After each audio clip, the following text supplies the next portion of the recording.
ఆ పార్టీ ఎంపీలు కూడా ఆయనతో లేరంటే అవతల చూసేవాళ్ళకి ఏమనిపిస్తుంది? ఒక రకమైనటువంటి నెగిటివ్ ఇండికేషన్ కదా అది. ఆయన లోపలికి వెళ్తున్నాడు. మాగుంట శ్రీనివాసరెడ్డి గారి దృశ్యం చూస్తే ఆశ్చర్యంగా ఉండిద్ది. ఆయనకన్నా లేదట్టుంది. ఆయన పాపం సీట్ లేదని చెప్తున్నారు ఆయనకి.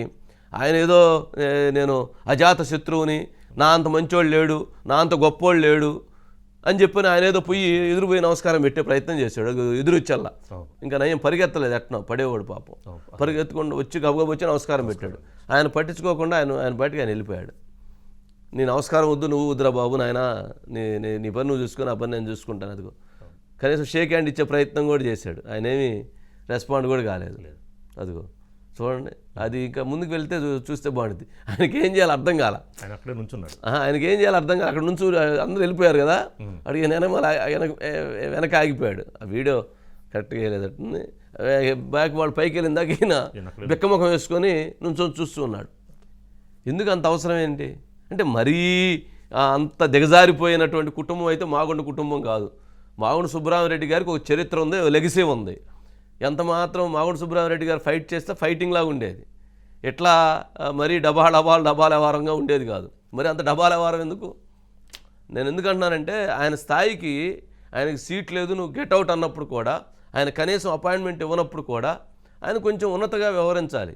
అక్కడ పోయి 10 మందిలో అందరూ చూసేటట్లుగా ఆయన నమస్కారం పెడితే కూడా పట్టించుకోకుండా వెళ్ళిపోతే ఇంకా ఆయన ఎందుకు? ఆయన గౌరవం ఏంటి? ఇప్పుడు ఆయన వలన మాగుంట శ్రీనివాసరెడ్డి గారికి జగన్మోహన్ రెడ్డి గారి వలన ప్రయోజనం ఏంటి? ఆయన లెక్కర వ్యాపారం మొత్తం లేకుండా చేశారు ఏపీలో. ఆయనకు నష్టం జరిగింది. ఏపీలో లెక్కర వ్యాపారం లేకపోతే ఢిల్లీ పోయి లెక్కర వ్యాపారం చేద్దాం, ఢిల్లీ పోయి లెక్కర వ్యాపారం చేస్తే కొడుకుని తీసుకుని పోయి జైల్లో వేశారు. ఇక్కడ వ్యాపారం ఉంటే కొడుకు ఇక్కడే చూసుకునేవాడు కదా. ఇక్కడ వ్యాపారం లేకపోతే ఢిల్లీ వెళ్ళింది, ఢిల్లీ పోయి వ్యాపారం చేస్తే లోపల వేశారు కదా కొడుకుని. ఏం చేశారు మరి? ఏం చేయగలిగారు? ఏంటంటే మరీ ఇదేదో మేమే గొప్ప మంచోళ్ళం అని అంటే చివరికి ఏదో అయిందట.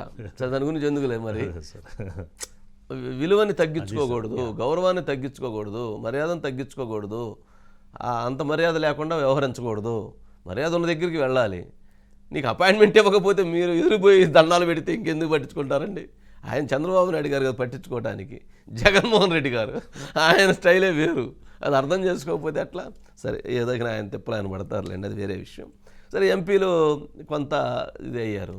వేమిరెడ్డి గారు ఆయన ఎక్కడికో వెళ్ళిపోయినట్లున్నారు. సరే, ఏదేమైనప్పటికీ ఢిల్లీలో ఇది జరిగింది. సరే, లోపల ఏం జరిగింది? ఇక్కడ అందరూ భలే చాలా చాలా ఉత్కంఠపరమైనటువంటి అంశాలు చెప్తా ఉన్నారు. అసలు ఏంటి 11 o'clock దగ్గర నుంచి 12:30 వరకు పిఎం గారితో ఒంటరిగా మోడీ గారితో జగన్మోహన్ రెడ్డి గారు భేటీ అయ్యారని. 11 o'clock నుంచి 12:30 వరకు అసలు నాకేం అర్థం కాలేదన్నమాట. ఏంటరా నాయన, 11 o'clock నుంచి 12:30 వరకు ఒక 1.5 hour పార్లమెంట్ సెషన్స్ జరుగుతూ ఉంటే, కీలకమైనటువంటి సభలు జరుగుతూ ఉన్నటువంటి సమయంలో, ఆయనకి ఎంతోమంది విజిటర్స్ వెయిట్ చేస్తున్నటువంటి సమయంలో జగన్మోహన్ రెడ్డి గారితో 1.5 పాటు సమావేశం అయ్యారంటే ఏంటి? ప్రధానమంత్రిగా ఈసారి జగన్మోహన్ రెడ్డి గారిని ఏమైనా మోదీ గారు ఏమైనా ప్రపోజ్ చేయబోతున్నారా? లేక అసలు ఏదైనా అంటే పెద్ద అంశం ఉంటే తప్పితే ప్రధాని గారు 1.5 టైం ఇవ్వరు కదా అని చాలా జరిగింది. కొన్ని మీడియాల్లో అయితే గంటన్నర అన్నారు. ఏంటన్నా ఆయన ఈ గంటన్నర అని చూస్తే చివరికి ఏంటంటే లోపలికి జగన్మోహన్ రెడ్డి గారు 11 గంటలకు వెళ్ళారు. అప్పటికి బంగ్లాదేశ్ డెలిగేషన్ ఒకటి ఉందంట మోడీ గారి దగ్గర.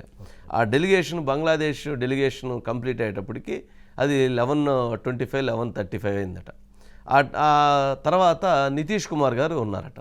ఆయన ఆల్రెడీ నితీష్ కుమార్ గారు ఇప్పుడు ఎన్డీఏలో ఇదేరు కాబట్టి ఆయన మీటింగ్ అయిపోయిందట.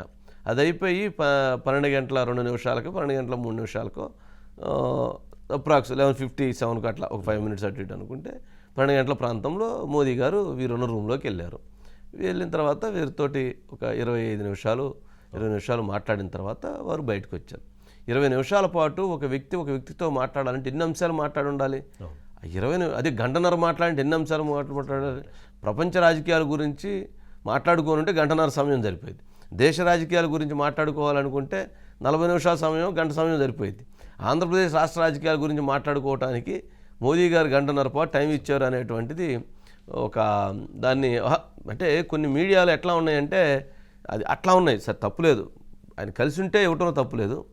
లోపల జరిగినటువంటి సారాంశం కూడా ముఖ్యమైనటువంటి అంశం. అంతే, అంత టైము ఇచ్చారా అనేటువంటి చర్చ జరిగిద్ది.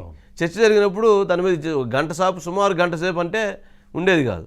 గంటన్నర అంటే ఏం గంటన్నర ఏంట్రా బాబు, ఎంతసేపు జరగాల్సిన అవసరం ఏంటని 1.5 hour మీటింగ్ ఏంటనేది జరిగింది.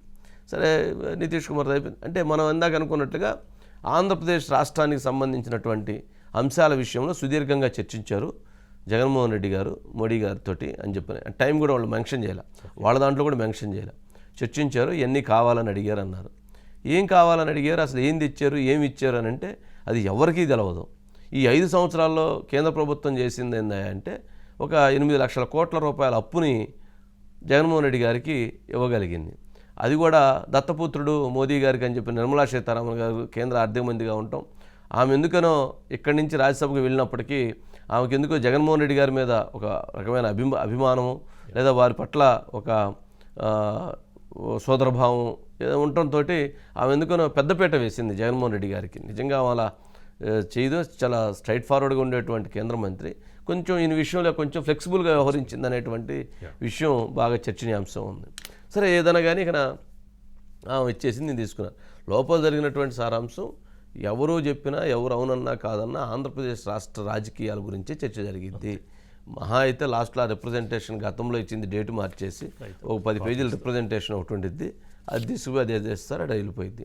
అంతే తప్ప రాజకీయాల గురించి మాత్రమే తెలుగుదేశం వద్దు, నేను ముద్దు, జగనే ముద్దు, బాబు వద్దు, నేను మీతోటే ఉంటాను, అవసరమైతే ఎన్డీఏలోకి వస్తాను, ఎన్డీఏలోకి వచ్చేదాని నష్టం ఉన్నప్పుడు కూడా వస్తానని కోరటం వెనకేంటి, భవిష్యత్తును దృష్టిలో పెట్టుకుని ఆయన అడుగులు వేస్తున్నారు. ఇలా ఆయన మరి అక్కడ ఎంపీగా మరి ఆయన వెళ్ళినప్పుడు మరి కేసీఆర్ నాని గారు కూడా లేనట్టున్నారు.